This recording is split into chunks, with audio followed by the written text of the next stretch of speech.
મિત્રો, અત્યારે ગણપતિનો તહેવાર આવી રહ્યો છે ત્યારે મેં તમને વાત કરી હતી કે હું તમારા માટે સુંદર મજાની ગણપતિ દાદાની એવી 10 વાર્તા લઈને આવી રહ્યો છું.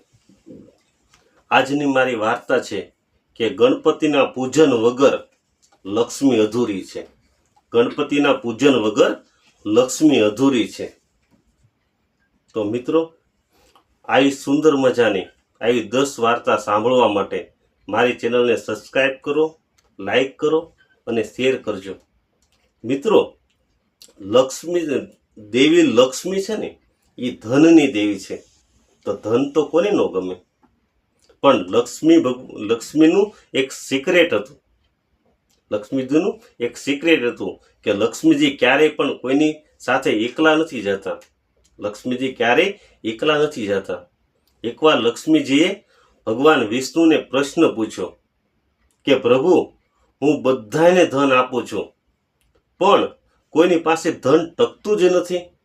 પલભરમાં અથવા થોડાક ક્ષણમાં આ ધન ગાયબ થઈ જાય છે, ધન ખતમ થઈ જાય છે. આનું કારણ શું છે? ત્યારે ભગવાન વિષ્ણુએ હસતા હસતા જવાબ આપ્યો કે જે માણસ પાસે છે ને ધન આવી જાય છે ને, એ માણસને અભિમાન આવી જાય છે, અહમ આવી જાય છે, અંદરથી ઈગો આવી જાય છે અને એ ગણપતિ દાદાને યાદ નથી કરતા. જ્યારે વિઘ્નહર્તા ગણપતિ દાદાને યાદ કરવાનું એ ભૂલી જાય છે ને, ત્યારે તમારા આશીર્વાદ એના ઉપર ટકતા નથી, એટલે તમે એના ઘરમાં ટકતા નથી.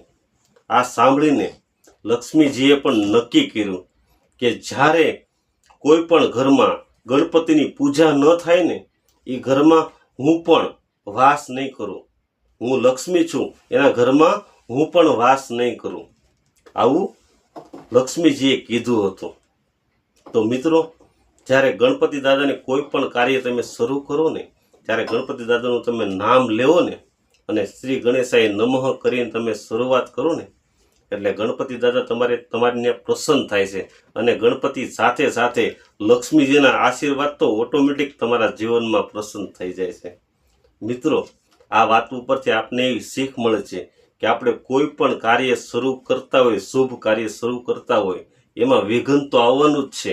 એટલા માટે તમે વિઘ્નહર્તા, બુદ્ધિદાયક એવા ભગવાન ગણપતિ દાદાને તમે પહેલાં યાદ કરો ને, તો એ વિઘ્નને તમારું હરી નાખે છે અને લક્ષ્મી અને સમૃદ્ધિ તમારા જીવનમાં ઓટોમેટિક આવી જાય છે. બોલો રાધે રાધે.